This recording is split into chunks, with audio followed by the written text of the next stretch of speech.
Praise the lord.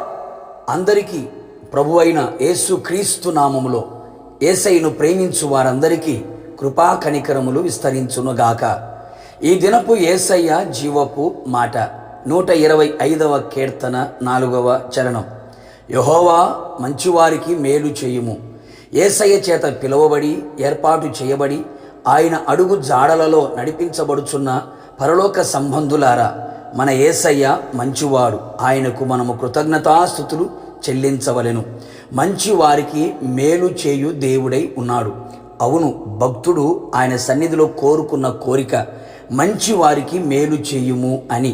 నిజమే నా దేవుని ప్రియులారా, యేసయ్య వలన మనము అన్ని విషయములలో మేలు పొందునట్లుగా, నిత్యము మేలు అనుభవించున్నట్లుగా, రెండింతలుగా అధికముగా దాచి ఉంచిన సిద్ధపరిచిన మేలులతో తృప్తి పొందునట్లుగా మనమందరము ఆయన దృష్టికి మంచివారమై ఉందుము. అనేకులు మనుషుల దృష్టికి మంచివారిగా కనబడెదరు, ప్రవర్తించెదరు. కానీ దేవుని దృష్టిలో చెడ్డవారిగా కనబడుదురు. మంచివారిగా నటించేవారు, ప్రయత్నించేవారు కూడా కలరు. మనము అలాగున ఉండక దేవుని దృష్టిలో, మానవుల దృష్టిలో మంచివారముగా ఉండేదము. ఆయన ఉపదేశమును మరవకుండా, ఆయన ఆజ్ఞలను హృదయపూర్వకముగా గైకొనుచు, దయను సత్యమును ఎన్నడూ విడిచిపోనీయక, వాటిని కంఠాభూషణముగా ధరించుకొని, వాటిని హృదయమును పలక మీద వ్రాసుకొనిన ఎడల దేవుని దృష్టి యందును మానవుల దృష్టి యందును దయనుంది మంచి వారము అనిపించుకొనేదము. ఆయన వలన సర్వ విషయములలో మేలు పొందేదము. నిజమేనా ప్రియ దైవ జనాంగమా? ఆయన దృష్టికి మంచివారిగా ఉన్నవారికి ఆయన జ్ఞానమును, తెలివిని, ఆనందమును అనుగ్రహించును. ప్రస్తుతపు దినములలో, అపాయకరమైన చెడు దినములలో ఆత్మీయ జీవితం ఎదుగుదలకు, అపవాది ఆగడాలను, కుయుక్తిని తప్పించుకొనుటకును జ్ఞానము, తెలివి అవసరమై ఉన్నవి. మనలను మనము కాపాడుకొనుచు పవిత్రమైన జీవితం జీవించుట కొరకు, క్రీస్తులో ఆనందించుటకు, ఆత్మానందముతో, హృదయానందముతో మనం ప్రభువుని ఘనపరిచెదము. ఇంకను మరణము కంటే ఎక్కువగా దుఃఖము కలిగించున్నది ఒకటి కనబడెను.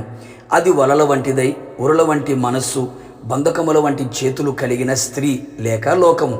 దేవుని దృష్టికి మంచివారు మాత్రమే తప్పించుకొనెదరు అని వ్రాయబడి ఉన్నది. పాపాత్ములు పట్టబడెదరు. లోకములో ఉన్న నేత్రాశ, శరీరాశ, జీవపు డంబం, లోకపు పాపం, లోకపు ప్రేమ, లోకపు మర్యాద, లోకపు స్నేహములు అనేకులు పట్టబడి ఆత్మీయతను నాశనము చేసుకొనుచున్నారు. అయితే దేవుని దృష్టికి మంచివారైతే వాటన్నిటిలో నుండి తప్పించుకొనేదరు.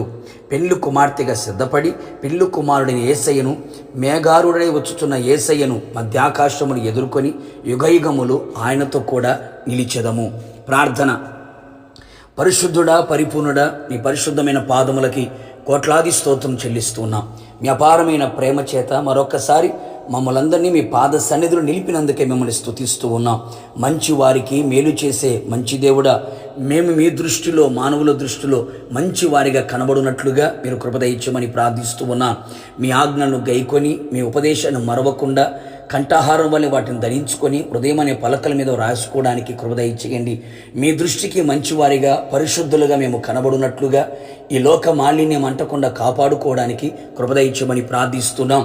నిశ్చయముగా మీ ద్వారా జ్ఞానమును, తెలివిని, ఆనందమును మేము పొందుకొని ప్రభువా మీ దృష్టిలో మంచి వారిగా కనపడడానికి కృప దయచేయండి. మీరు త్వరగా రానై ఉండగా మీరు ఆఖరి మేమంతా సిద్ధపడినట్లుగా సహాయం అందించమని యేసు నామములో అడిగి పొందుకున్నాము తండ్రి, ఆమెన్.